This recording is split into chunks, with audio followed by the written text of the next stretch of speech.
So you can just come here and find design components. So if you want to design stuff that is like fintech related, you can just do like let's say fintech,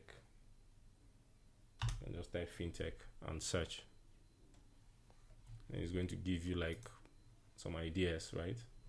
So you can just spend your time. You don't have to design everything. You can design this top layer now, then later design this next thing. But you can see this particular part is designed into different sections. It's divided into different sections or something like this.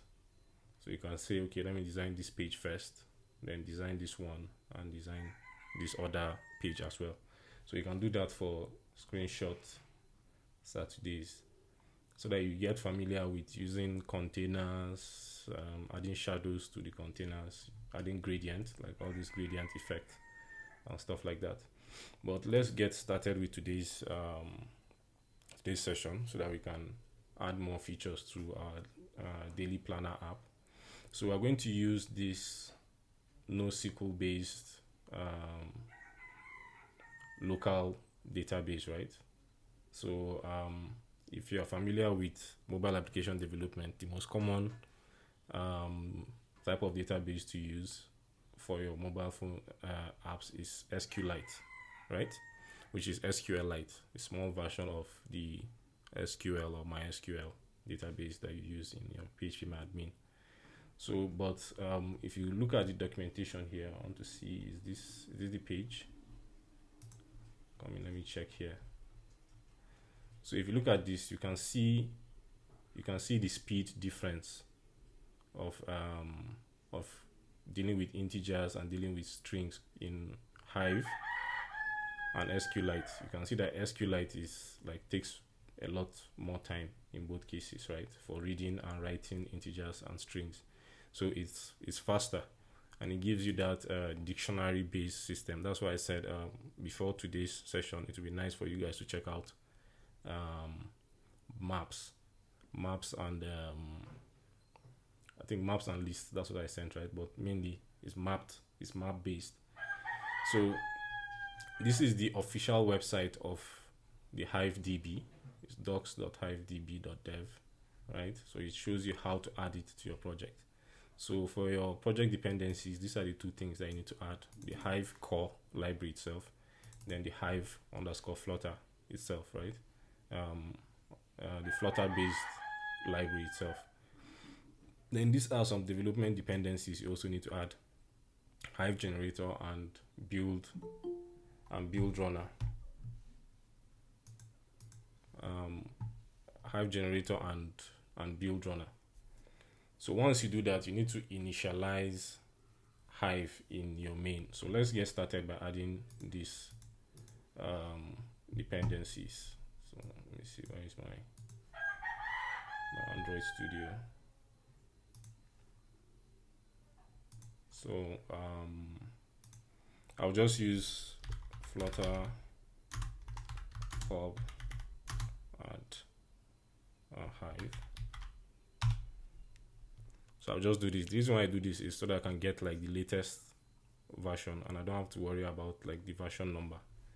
So if you come back here now, it's telling this is just telling you that you replace this with the version number. What's the square brackets? You replace it with the version number. So if I check the popspec.yaml file, you can see it has added that dependency for us here, which is the Hive, right? So I can also do Flutter pub add Hive Flutter.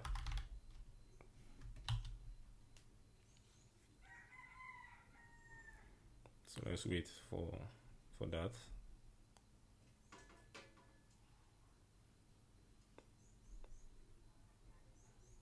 So I'm just waiting for it to finish. So we can see that it has added that for us already, and the process has finished. So for the other dev dependencies, it's either you do this, right? You add the libraries like this, or you add them here, Hive generator. So let me do the same thing. Flutter pop add Hive generator.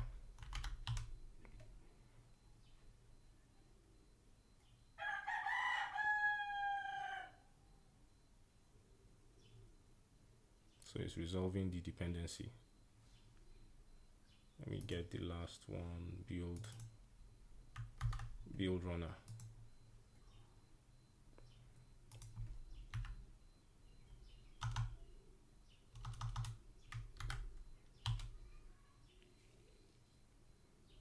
So I'm just going to add those. So if you notice, it's still adding them under the dependencies, but we're going to move them.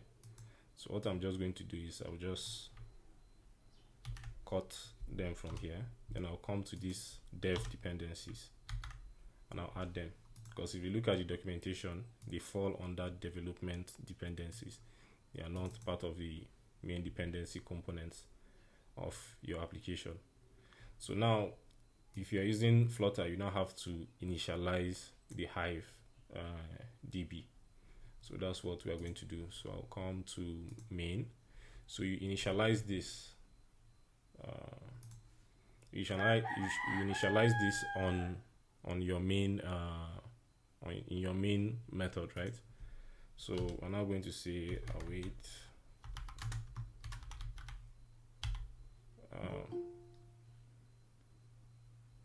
Hive Dot. This is the init Flutter.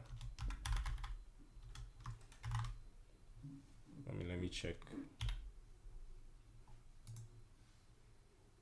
Okay, init small I.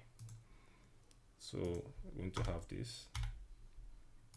So now whenever you're using this await, right, it expects the method you are calling it from to be asynchronous, which means a method that can run on the background thread, right? So we're now going to add async here. So what does this mean? What is telling Flutter now is wait for this line to execute before you run this line. So that's why you have to make it asynchronous, because if you are waiting, it means this whole place will be paused, right? And if you don't push it to the background thread, it means your UI too will be frozen, which is a problem, and you don't want that. So let me import Hive.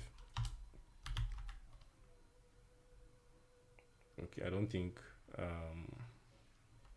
let me see, Flutter underscore Hive. I don't think our dependencies have been fetched yet. So let me just come back to pop spec, the YAML. Let me change this and see. Let me undo that and do pop get.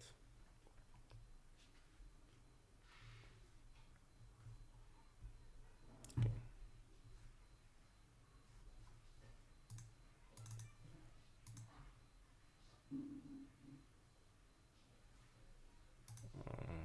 So let me do import.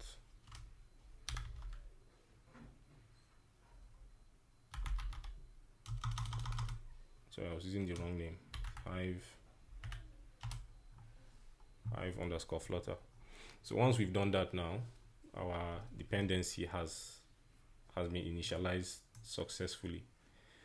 So now what I'm going to do is I'm going to create another directory. So I'm going to create a model class for our to-dos, right? So I'm going to say new, I'll call it task, and I'll add it to my Git. I'll add it to my GitHub. So our class is going to be class task. Then we're going to have our to do. We're going to have timestamp for the to do.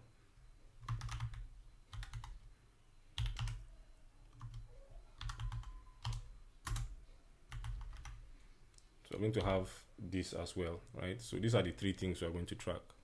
What is the to do? What is the date that the to do was set? And if we've completed it, right? So we're now going to create a constructor. You guys remember what a constructor is, right? So within this our constructor, now we're now going to say, okay, all these are the parameters we need to be supplied whenever this constructor, whenever this class is initialized. You have to provide the content of this constructor. So in this case now is our to do. So we're going to require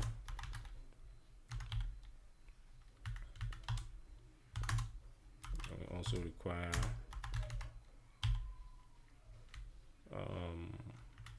let me follow them sequentially.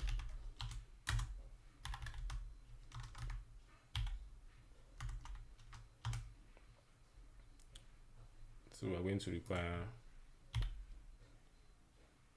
require all this, right? Now like I said, right, to insert into, to use the Hive database, right, it's map based, right, which means it takes a key value pair. So we now have to create a function that returns a map. So we're going to have map. So we can say to map, and we can now say return. So we can now return a map. So I'm not going to return a map. Now remember, a map is a key value pair, right?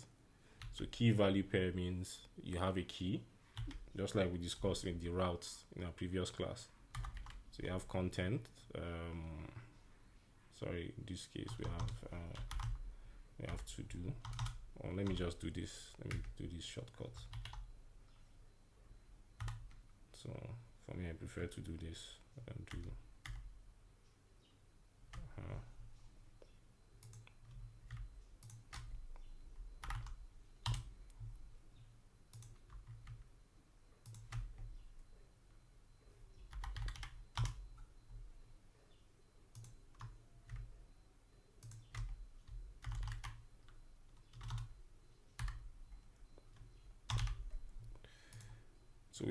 So you have this, right? So this is going to get whatever is supplied as our to do, our timestamp, and done, right? It's not going to convert it into a map. Now we're going to create another constructor. We're going to create a factory constructor.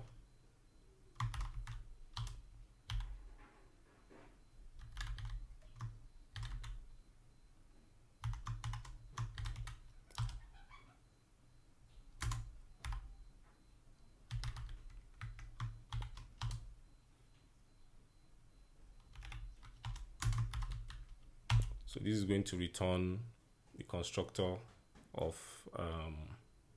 our class, right? This is going to return an object of this particular class. So at this stage, all you need to know is that this factory just returns an instance of this particular class. That's why it's of type. It's of type task, and we have to return the task. So whenever you are getting an item, right, you now have to get or return a task. So that's why we're returning this task. Now our task is going to be returned in this format, in this map format, which means it's going to be if you guys reviewed maps, like I told you, for you to get the to do components now, right, you now have to say the name of the map. In this case, task is going to be something like this. It's going to be task, then the name of the component you want to get. So if you want to get done now, you now do something like this, right, to get the value of done. So that's basically what we're going to do here. So let me just do this. Task square brackets. Let me just do task first. So I'm just trying to do this so that I can save time.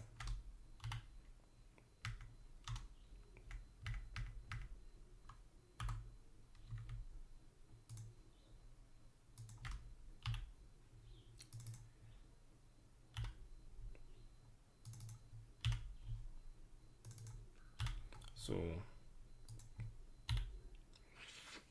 we have that now. I'm just trying to format all the code. So now this is what we have for our task.dat. So we have the toMap function. So we have the toMap function to return a map for us so that we can insert an item to our Hive database. Then we have the factory method, which will help us return a particular task when we are trying to view or preview our tasks. So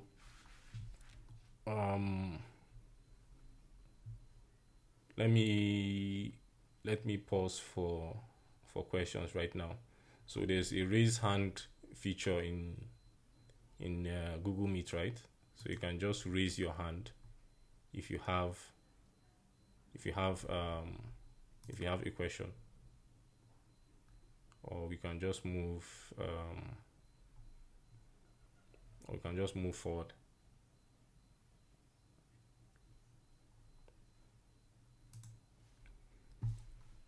Anybody with a question?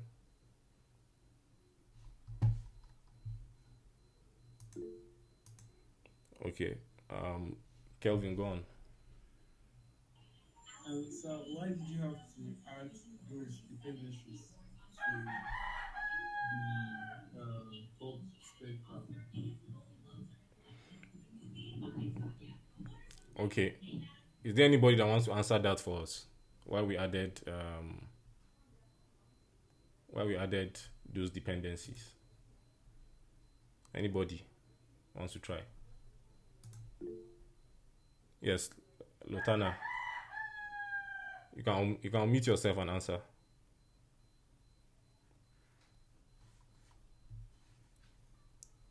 Yes, Lutana, can you hear me? Okay, yeah, I can hear you. Go on. So the dependencies are like packages that are not included in Flutter itself for some data types, I would say, to function.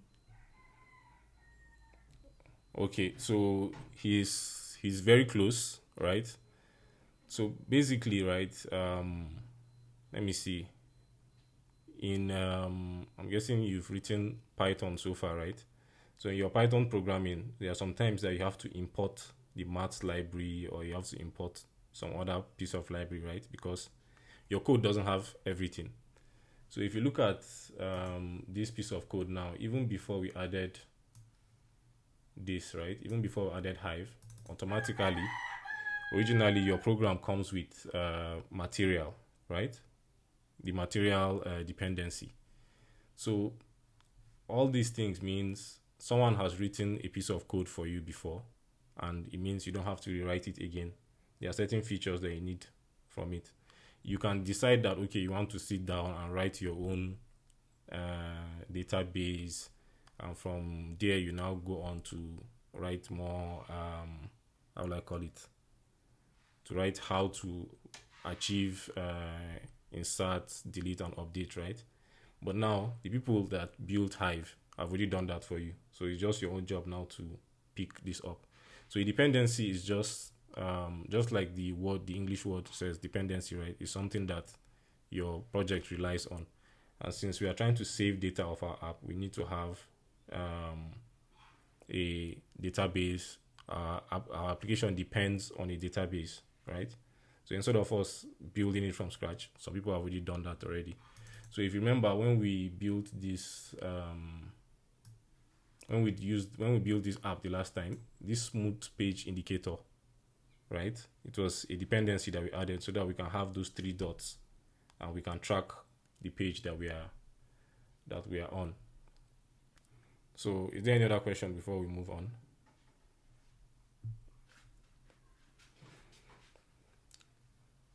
So another example of a dependency is if your application uses a camera, right? You need a permissions dependency, which is a dependency that helps you check, okay, has the user approved this app to be able to use the camera? That's why if you open Instagram or any camera-based application the first time, It always asks you, give us permission to access your camera. They ask for location and other stuff. So all those are examples of dependencies. You don't have to write all those things yourself. So while we were doing that, I was checking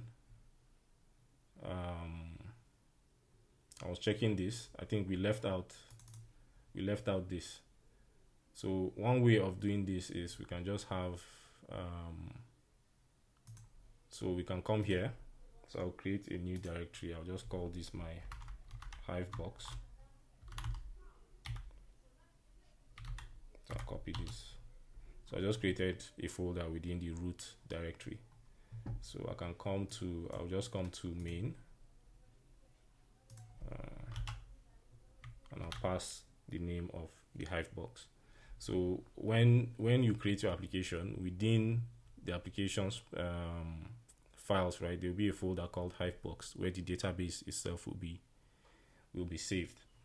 So now let me just do this to tidy things up. Let's change this to small, to lowercase t. Just trying to follow the file naming convention of Dart and Flutter. You don't name your files with capital letters, but the class name themselves should be capital letters. So let's go to our task page. So this was where we stopped last time. I'll try rebuilding this and see if we have this already. So we have this. So what we are going to do is we're going to remove this center, but I'll wait for it to build. I think this is a different emulator compared to the one I used last time. So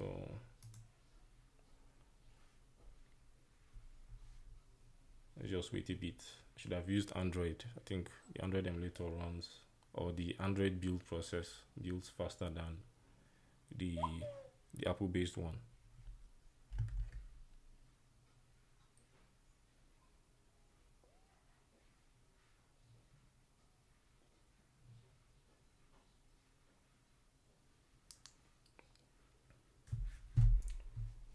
All right, so this is what we have right now. Before we even move further, I'll just add an app bar.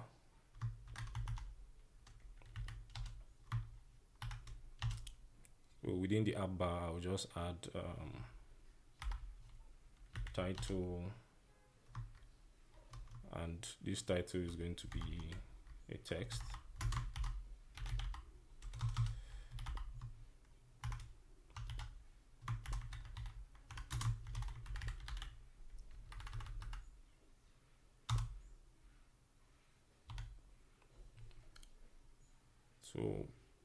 So we have this, right? I'm going to remove this constant here so that error is gone. Then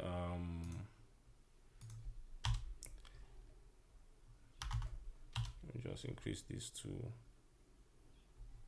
or let me add some dependencies for this class. So just like we did in the previous section, we need our device height. So this is going to be double device height and device width. So in Flutter, if you see this underscore, right? If you see this underscore, it just means that this particular variable is private, or in Dart, it means this is private.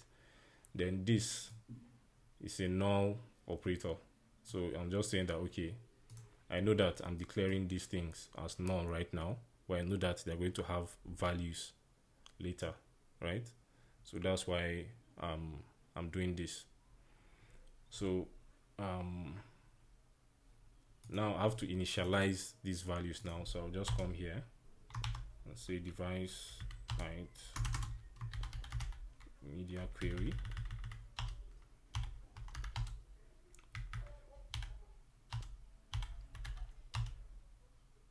So we have this. I'll duplicate this line for the width.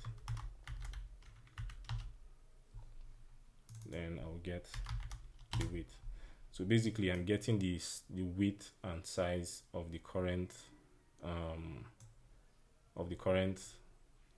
device, right? So let me comment this out first. So this is what we have. These are app bar that we're talking about, right? So I just want to add this toolbar height. So I'll now say the device height. So let's give it let's say 1% of the device height. So now we have this error here, right? That's because we said this value can be null. That's why this. So we're going to, maybe if we have time, we discuss null safety. So we're saying these values here can be null. So whenever you try to use them in your code, it's going to ask you like, can you verify that these values currently have a value, or do you know that these values are not null? So for you to assert that value, we have to add this other null operator. So we're saying that, okay, we know that at this stage, this variable has already been assigned a value at this particular stage of the application. So that's why we have this question mark here, and we have this. So most applications or most languages are moving towards null safety. I think even Java is moving very soon. They're going to integrate null safety, but Kotlin has null safety and that has null safety. So if we refresh this, you see it like that's taking 10% off the screen real estate, right? So it's up to you now if you want to do more design related stuff. So let me remove this container here, or this center widget, so that we can start dealing with our tasks. So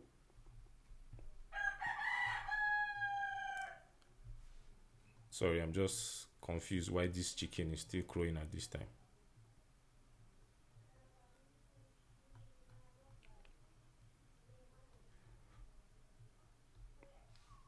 So I think it's quiet now. So let's use we're going to use something called let's do this instead. Let's say widget underscore, let's say tasks widget. So this is like any other function, right? We have the return type. It's expecting you to return a widget. Then you have the name of the function or the name of the method. So now you have to return a particular widget, right? So let me just return a container first. Then I'll take care of some of these errors. So I can just say task widget have a floating action button. So we have this floating action button.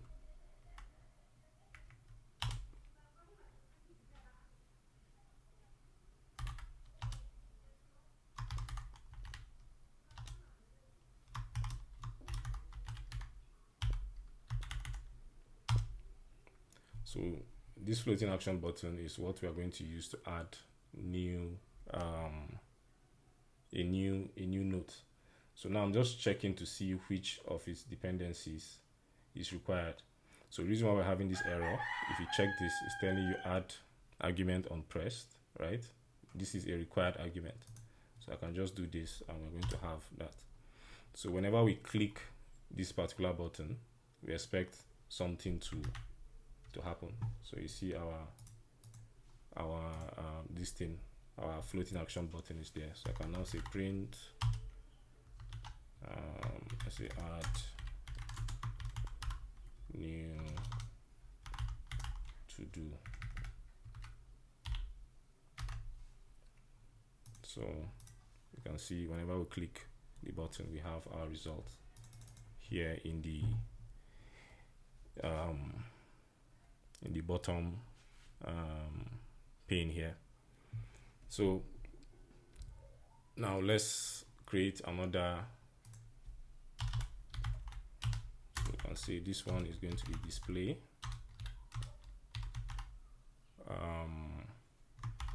Our task pop-up. I was supposed to share the design that I had with you guys, but I completely forgot. But let's see how this goes first, so that when we finish this, you can now ask your question.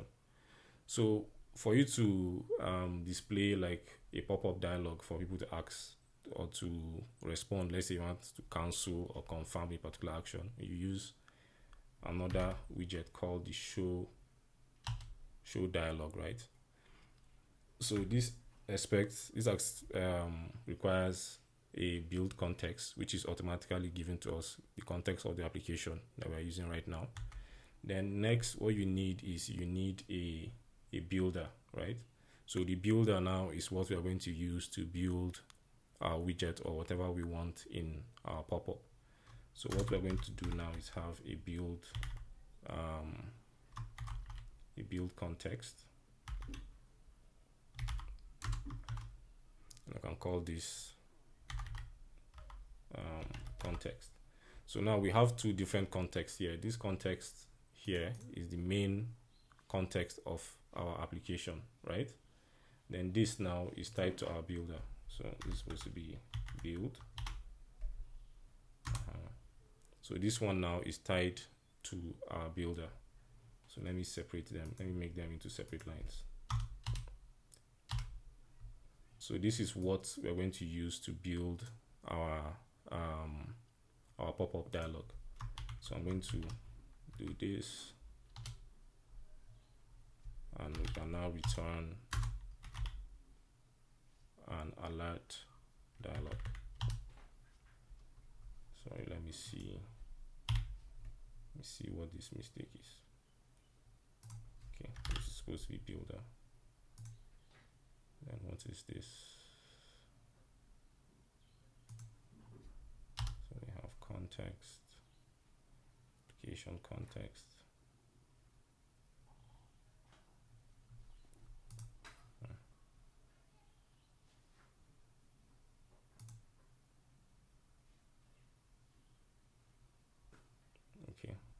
Okay, let me reverse.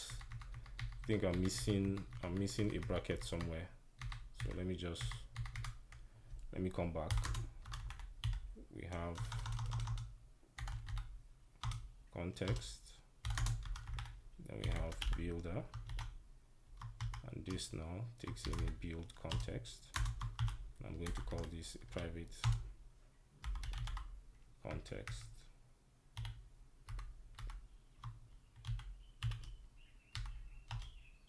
So we can now return an alert dialog. So I guess that's why we were having that issue initially. I'm trying to find out why this is also giving me an issue, because we need let's finish designing the dialog box. So I'll have a title. So since it's a text, I'll just have it as constant, and this thing is going to be add a to do. So once we've had that, then our content now is going to be a text field, because we want a place where the users can type their information, right? So this is going to be a text field. I'm just wondering why this builder is giving me this issue. Okay, I was supposed to use show dialog, not show about dialog. So that should be gone right now. Then So right now I'm going to leave this as it is, even though we're going to come back. We're going to come back. We're going to come back to this, right? But let me see if this is going to, let me see, on pressed. What's the name of the method? Display.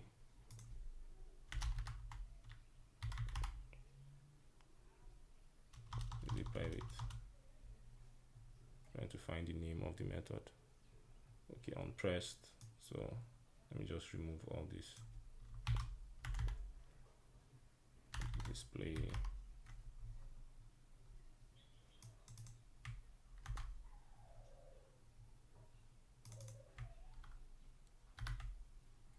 So let me have this.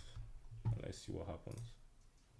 So this is what we have to add our to do. So we can say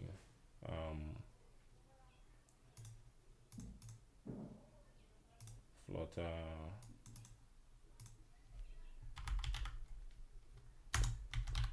dev, like that, right? So we have this working. Now, what do we need the user to pass in? We need the user to supply the value of the content, right? That's what we need. So we need the user to supply the value of the content. So we are going to have a string. So this string can be null. I can just say I'll call this content. So once we have this content, there's something that I'm trying to use my experience as an Android developer to see how I can stop this from being very confusing. You'd expect the values of whatever you're typing, right, to just be automatically saved into a character, right, into a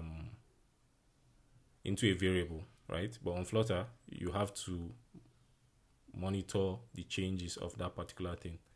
So let me show you what I mean. If we come here, there are two methods that I want you guys to take note of. So let me see. I think it's on submitted and on unchanged. Those are the things I'm looking for. I can't see them here, but let's just implement them. Let's have on submitted. So on submitted, we just leave this blank for now. Then we have unchanged.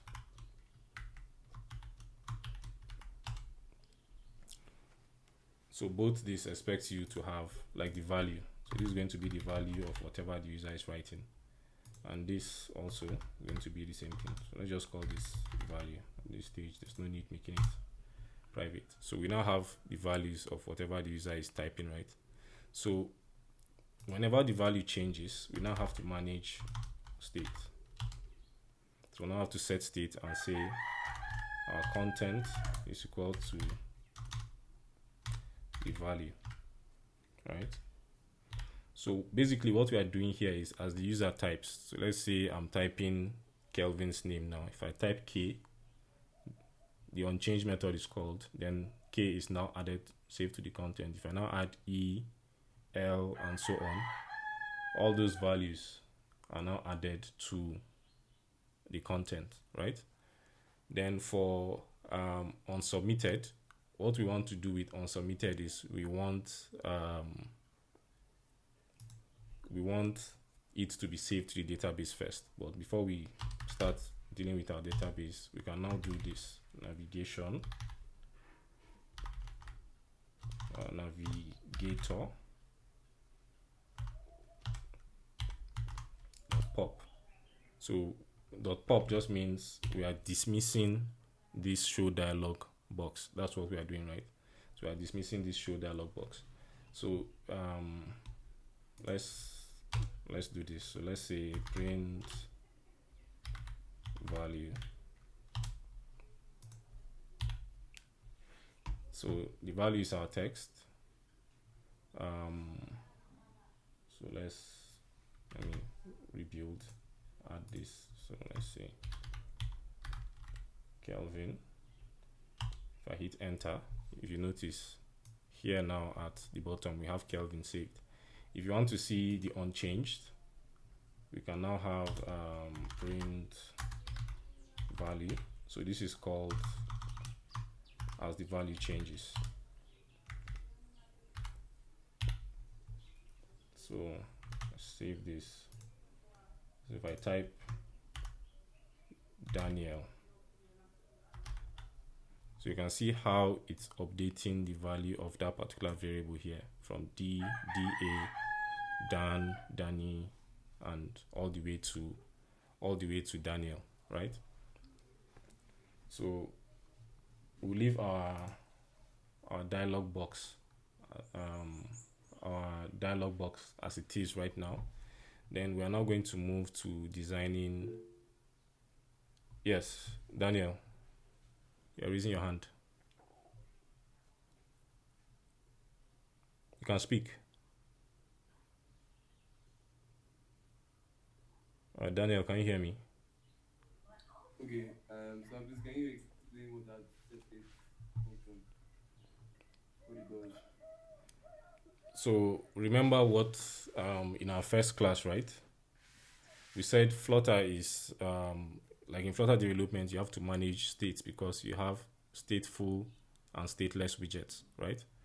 And if you have a stateful widget, whenever a piece of data changes, you have to notify the widgets that rely on that piece of data, right? So that it can redraw them or inform their view, right? So the set state now tells the Flutter stateful widget stack that okay, something has changed about this particular value and this variable relies on it. Why don't you update that particular value? You understand? So another example will be the original app that comes with, if you create a Flutter project, right? That app, that empty app with the number counter where you click this button and it now adds a number. So the text in the center is dependent on the button when you click, and there's a counter variable for that. So whenever you click the button, it now calls set state. Okay, say it will now say the counter variable has changed. Update the text that is supposed to display that particular variable. So another example will be, let me see if I can do this. Where is this container? Let me change this to center again. Let's have a child called text, and we can call this to be content, right? This one I don't want to call. Let's declare this as an empty string first. So let me see. So this way I'm telling it that it has an empty string, right? So let's rebuild and see. So if you notice, automatically it has added that name for us. I can't move this, but if I'm typing James, you can see it updates it, right? So the set state now tells it, okay, rebuild. The state of value has changed, right?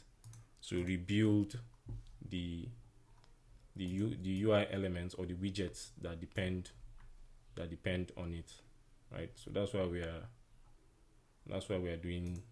using set state. So let me change this back to a container. Let me see if we can build this task widget right now. That's what I'm trying to do. So let's see if we can build the task view. We'll not be able to see it right now, but let's see what this thing, because I forgot to tell you guys to read about about futures and future builder. So and looking at it now, I think we are going to have to use that. So let's come back here and let's create what is called the box, right? So the box is like your data, an instance of your database now. So I'm going to say box. I'm just going to call this private variable box. So I have to import box is part of the core Hive library, so it's not part of Flutter. It is part of Flutter Hive, so we have to make sure that you don't import this one. You import the one from Flutter, from Hive_Flutter. If you import the one from Hive only, it won't work because it's not a Flutter dependency, right? So we're going to use that box now to build our tasks view. So where do I have that? So Task Widget. So I'm going to call this future builder. So this takes in a builder similar to the other one, but in this case now we have a build context. I'm going to call this context. I'm going to explain this soon. Snapshot.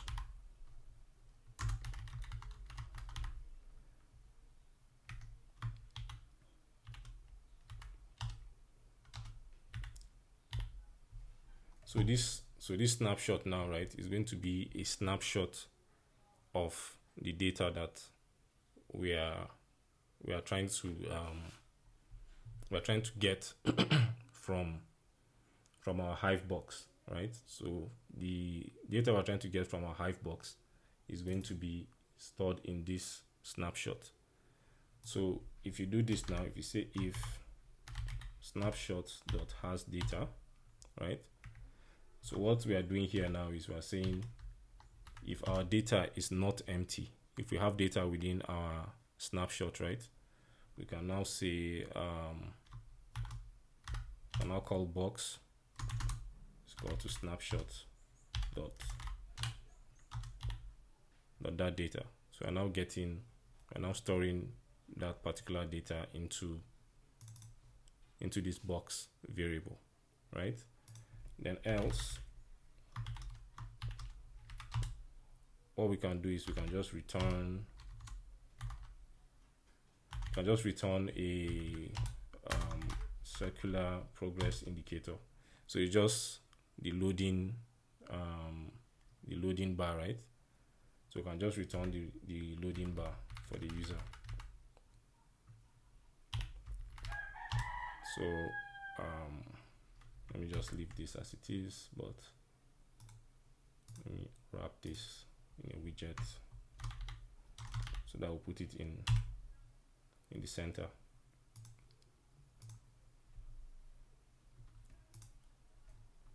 So we have this. This is not complete as it is because I know there are a lot of things that we need to add.